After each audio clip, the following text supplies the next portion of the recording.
There we go. Oh, yeah. Oh, yeah, another good one. Rob, there's some bass around here. Are you going to show me how to do that? Look at that. There are some bass in here. Coming up.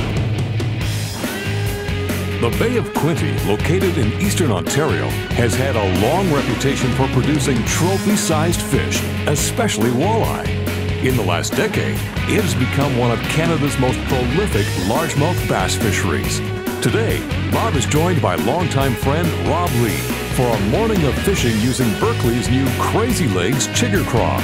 The boys are having some good old-fashioned fun as they haul in some bass buried in the weeds. Oh, look at that. Very nice. Oh, yeah. Then we join Bob and his brother Wayne as they reminisce by the Coleman campsite and have plenty of laughs. I'm here with my brother Wayne, and Wayne, you know, it's not often that we get to sit around a campfire and talk. Oh, here we go. Hello. Oh, yeah. Get ready, get ready. Here comes. Whoa. Oh, he's got it. Oh, man. That is a big rainbow. Oh, yeah. That thing is a monster. Look at that big laker. Look at the size of this fish. The Real Fishing Show with Bob Izumi. Whoa. He's a jumper. That is awesome, girl. Look at that. Yeah. Woo! Hooked up, boys. Whoa. All right. Here he comes, here he comes. Oh, no! Oh, that's a nice one. All right, look at that. Hey, Real Fishing is sponsored by Mercury, #1 on the water, and Tim Hortons. That's what I call real fishing.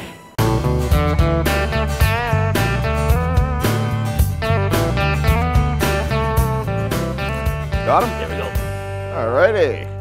Oh, nice one, Roberto. There we go. All right. Not a bad way to start the day. Not a bad way. Hey, folks, I'm fishing here with Rob Lee. We got a storm coming in, and we're doing a little dipping for largemouth bass.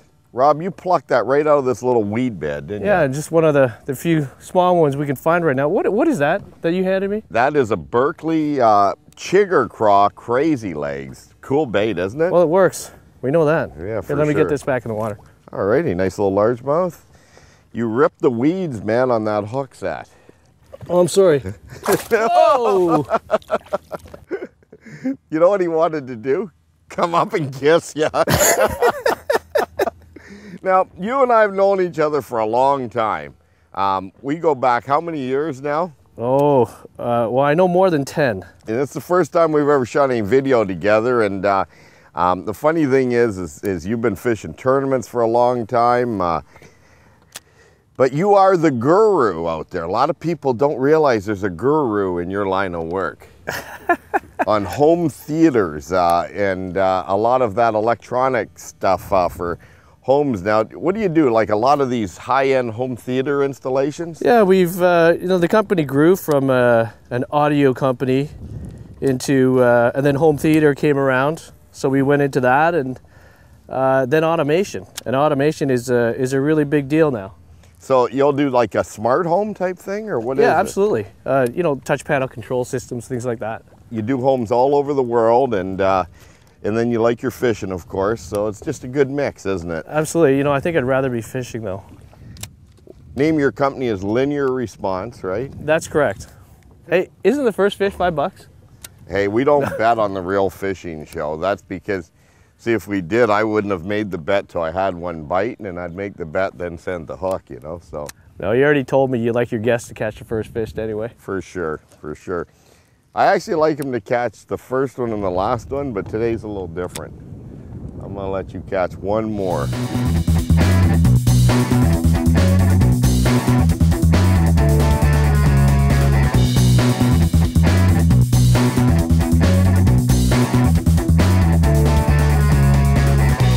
Oh, yeah. Oh, that's, looks like a good one there. Oh, oh, baby, come on. Oh yeah, nice. Oh, he is a beauty. Again, there's that 4.5 we were looking for. That's not 4.5. There's a little bet on, okay, and that's why Rob keeps chirping about weights. He thought we could get a real big one this morning fishing, but that is a nice one. Great fish. All right. Again, nicely done. Cool. I love it. This bait here is one of my favorite flipping baits because it's just got so much action to it. You know, in the U.S. there's a lot of these creature baits out, you know, and this is really a crawdad creature bait because it's got all the tentacles and the pinchers, little feelers on it. Real cool. We'll be right back after this. Ah, yeah. Hey. Alrighty. Closed captioning is brought to you by boaterexam.com. This tip of the week is sponsored by Coleman.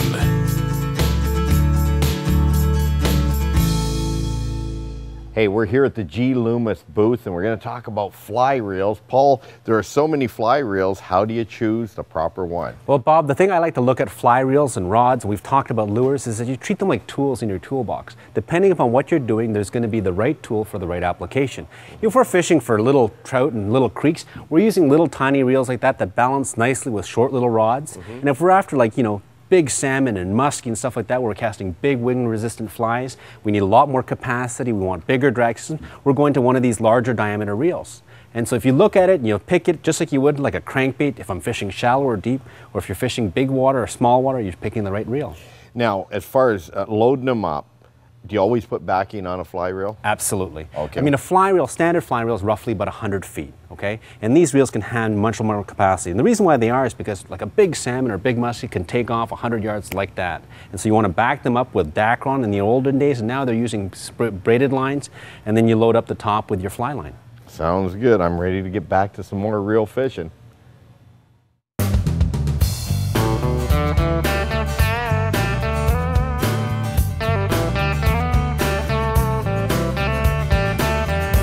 Uh-oh, now a largemouth. Well done. Yeah. Now, Rob, I know that this is an average size of fish you normally catch. That was a baby. That was so small. The rain stopped.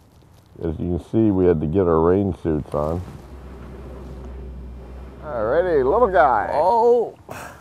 Uh-oh. I think he is a 12-inch fish, though. Think he measures? Well, just for our bet that I can't tell everybody about, we gotta measure him just to see, okay? We have to be legal. Whoops, sorry, I didn't mean to throw you out. Lay him on the board. Now this means nothing for the viewer, but we just have to see, right? Oh, that's easily 12, look at that. That's Oh, he's at least 13. 12 3/4, let's not get too carried away. On the crazy legs chigger craw again, huh? That's right. Okay. This new Berkeley craw is being my friend. Yeah, you like it, eh? I like it. Great bait for flipping around cover. Now, a lot of the guys are using it in the reservoirs down in the States as well. So how come you didn't tell me about this bait when I'm tournament fishing against you? Robert, it's my job to have a few secrets.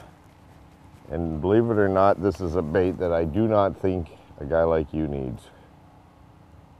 It's a weapon of bass destruction. Oh, that looks like a good one. All right, yeah. There we go. Oh, look at that. Very nice. Oh, yeah. Nice fish, nice fish. All righty, guys. Oh, yeah. Look at that baby. Wow, big one of the day so far. That's a good one. Ah, yeah. Hey. Alrighty. Good stuff. You know, you gotta love flipping around the weeds, and that's what we're doing this morning on this little bit of rain we got here. Boy, that's a nice one, eh? Look at that. It's a beauty. Yes. Life is very good. Thank you, Bass. What we're doing here is I'll just show you what we're rigging. It's Berkeley power bait here. and 4/0 worm hook. Just putting the point really into the bait and screwing it in. But you know what? I gotta change baits, I gotta change weights. I think these weeds are worth hitting. What do you think? Well, you're gonna do that, yeah. Yeah. Oh, look at this is a really nice clump right Yeah, here. it is. I think that's where that fish came out of. Oh, another nice little one. Little guy. Did you miss one too? Yeah, look, Oh man. pulled my skirt down. Uh-oh. Uh-oh. That's another story. Okay, usually Rob likes to fish in a skort because the skorts are very comfortable for a young Canadian Asian guy like himself. Well, You find that in the wind, they keep you cool, right? absolutely. There's nothing like the tickle of a breeze. On that note, folks, you know, skorts are really great wear for nice days on the water, but we gotta let you go for a second here. We'll be right back. He doesn't really wear a skort. If he did, he wouldn't be in my boat. He'd be fishing alone with all his friends. I'm here with my brother Wayne, and Wayne, you know, it's not often that we get to just sit around a campfire and talk, is it? Let's take a look down under with this week's Fish Eye View, sponsored by Mercury, #1 on the water. These days, catch and release is common practice wherever you go. More than anything else, this simple act guarantees fish for the future. One of the side effects of this activity is that we educate fish. They become increasingly conditioned against certain lures, baits, and techniques. The logical solution would seem to be live bait. In spite of the inconvenience, risk of injury, and transfer of disease, it works. Problem is, minnows and natural baits are rapidly becoming illegal. Far and away, the best alternative is Gulp Alive. These are true organic baits that have a look, feel, and smell just like the real thing. Now, if you think this is just a sales pitch, let us tell you, we've field tested thousands of products and never found anything that works quite like this.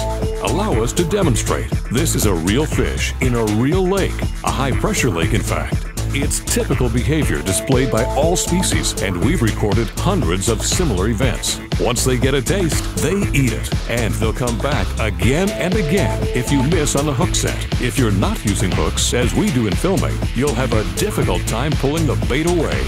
The manufacturer claims outfishes live bait. From our perspective, the evidence supports the claim.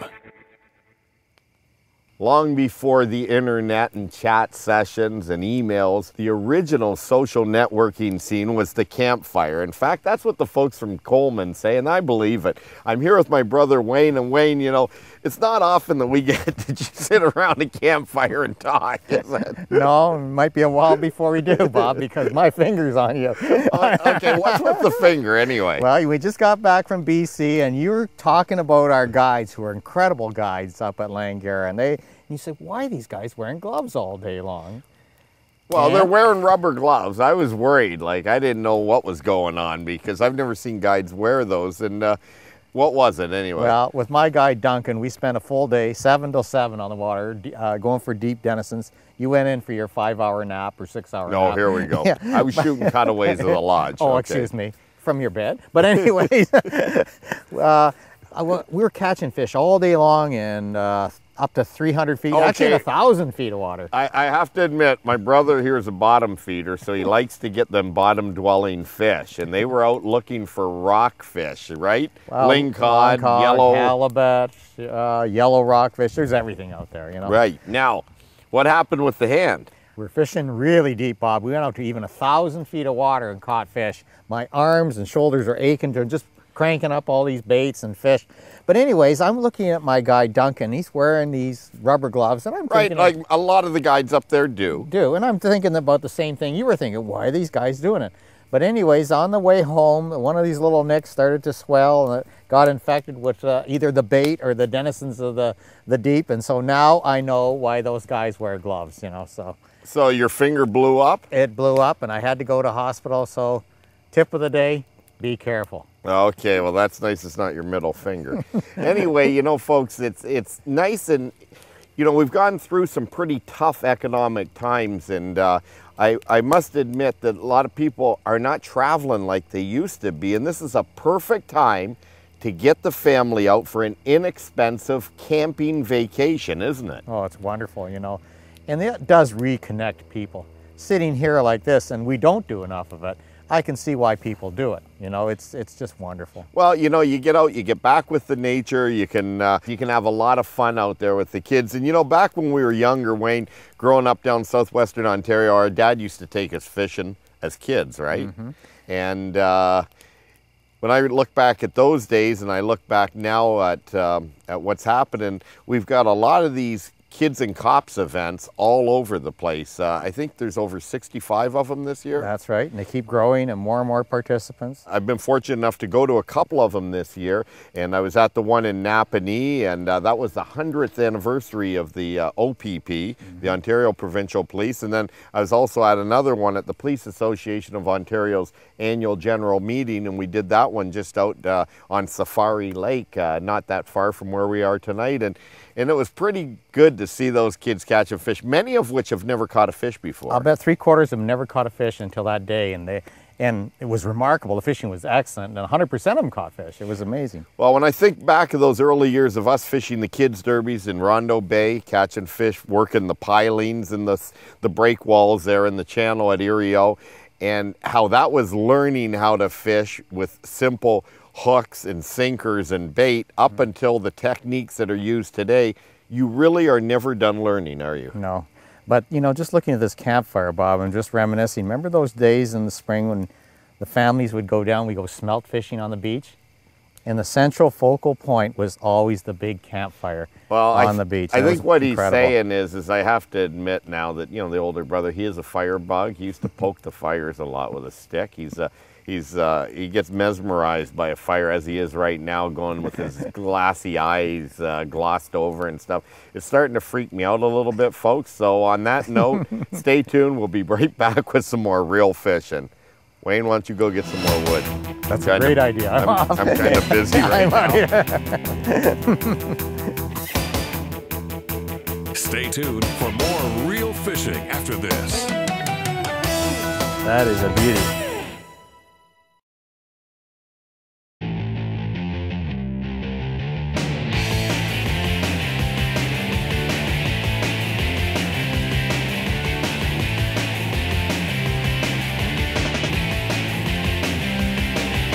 Here we go, here we go, here we go. Look at that. Wow. Oh, did he ever hang on to that? Nice fish. Oh, that's a beauty, Bob. That's a beauty. Well, that's the cool thing about the Gulp Alive spray. Whoa. That is a beauty. Is that they hold on to it. Look at that. That's a good 4.5.